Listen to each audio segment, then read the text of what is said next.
we've been unable to verify live contact. But TDRS did receive this single transmission.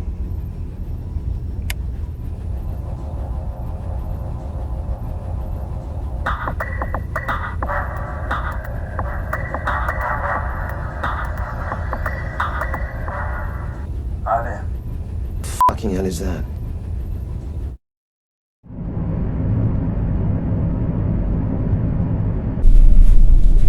What's up, chops?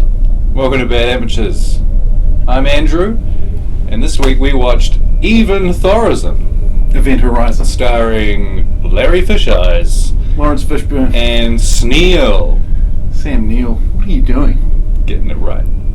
Getting it right. All right. This is incredible. It's the Event Horizon. She's come back.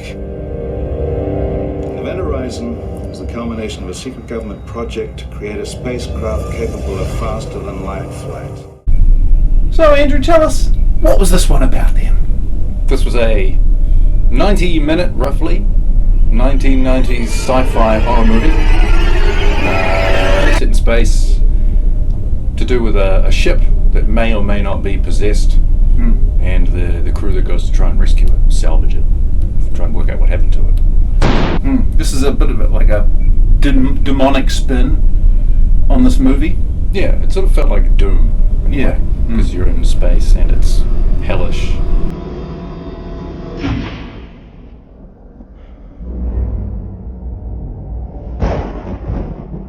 Oh my god. The idea for the movie started with the idea of a haunted house in space. But it was a bit of a flop, even though it became a cult classic. But I thought it was pretty good. What did It was you? okay. Yeah, you thought it was okay? Yeah, it's okay. It folds space so that point A and point B coexist in the same space and time. When the spacecraft passes through the gateway, space returns to normal. It's called a gravity drive. I was going to say the performances were good. Yeah. Sam Neill's got that famous, give me an A. He's got that. Yeah. Lawrence Fishburne was good. Yeah. The guy, well, they're actually all pretty good. I don't have any complaints. There were no poor performances, and I felt everyone was kind of pushing themselves to be scared in those scary moments, you know? Yeah.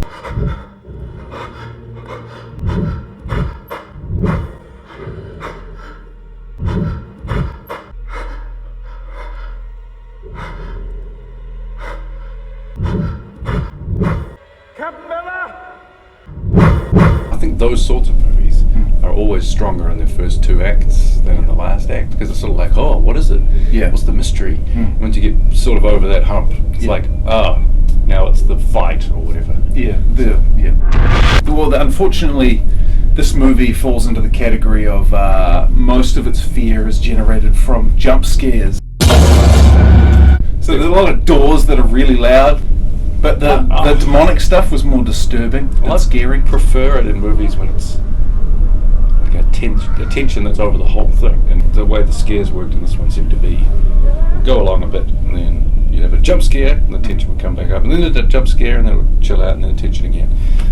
Which is okay, but once you start to see that coming, I prefer one that just goes up and up and up and up and up and up until the end, where you're just like, what's going to happen? It's like the last 10 minutes. Yeah. Yeah.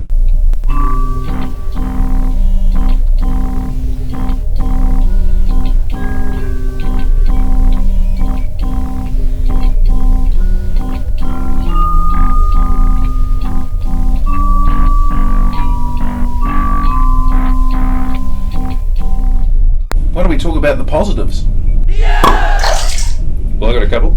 Oh yeah, okay, go for it. There was some cool looking effects, like the makeup on people when monstrous things are happening, and the way the ship looks when they're inside it, the actual centre of the ship thing, the big gyroscope black hole, that looked awesome.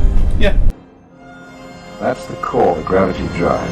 A few things look really good. Some things look really cool. Like there's a bit where Sam Neill's and fixing some circuit board down a little vent tunnel thing. Yeah. And that's like a made set. That looked really cool. It did.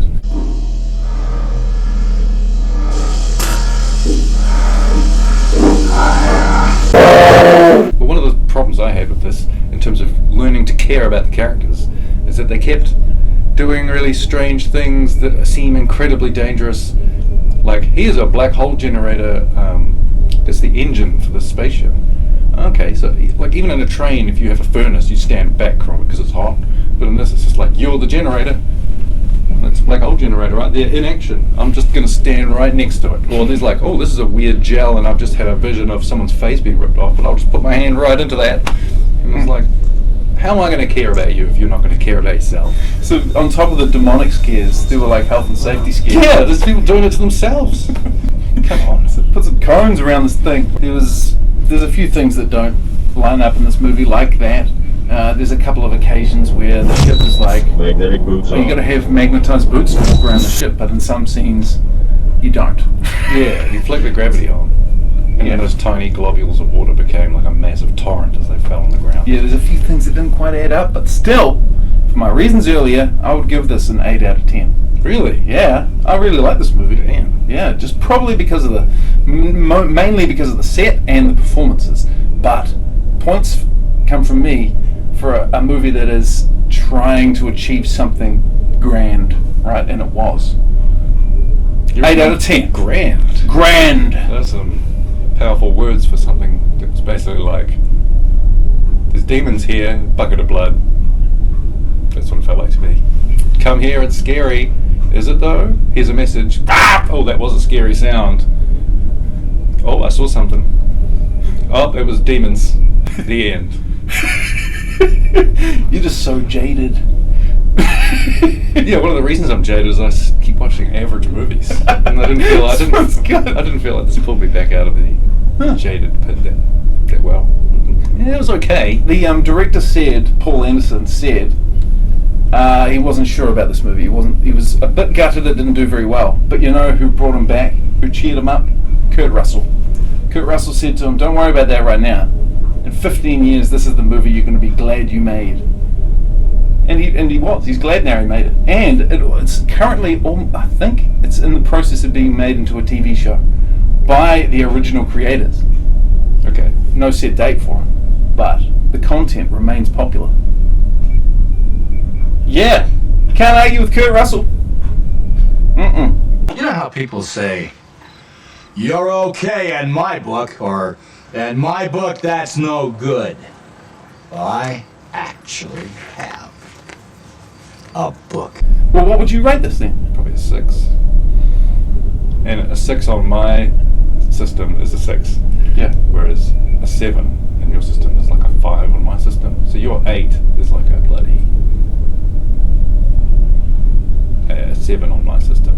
Anyway, I'm saying it's a 6. I thought it was just a little bit above average. Oh yeah. Mainly because of the performances. But I felt there was way too much of the same thing, which was the same scene presented over and over, which is a person is alone, something spooks them, they investigate the spookiness, and they either get a scare or they die. That's horror movies. Yes, right? But you could also say a combination of the notes G and A and stuff as a song. But it depends on how you do it to make it good or bad, and I felt that this was not mixed well enough to be good for me. It was okay. No. I think it's a YouTube channel. Do you recognize it? Like and subscribe to Bad Amateurs. Did you hear that? Like and subscribe to Bad Amateurs. It says like and something. I can't make out the rest. Like and subscribe to Bad Amateurs. Alright, everybody go do that. Come on, man. It's on YouTube. Oh, it's on YouTube. And I'd recommend it. I enjoyed it. I'd recommend it if, out of the 100,000 movies in the world, 40,000 of them were missing, and this was the top of the list on the 6 out of 10 pile. Cool. Sneal. So anyway, Sneal is always good value. It's a good actor. Everyone likes Sneal. Yeah. Everyone likes Morpheus. They made him Australian. Yeah, I didn't like. Well, ooh, here we go. A phone call. Huh. Oh, I'll speakerphone it. Bad amateurs, hello? Yep. Yep, I'm hearing you. Okay, yeah, we can do that. Yeah, cool. Alright, let's go. Let's do it. Yeah. Looking forward to meeting Chris Angel.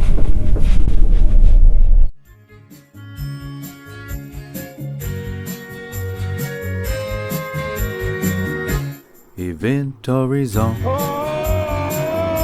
Event horizon. Event horizon. Wanna see blood come out your bum. Event horizon. Event horizon. Event horizon. Wanna see all your skin come off. I can't seem to find the cleaning supplies to clean the blood off the ceiling inside. It would be better if you pulled out your eyes. You won't need them to see.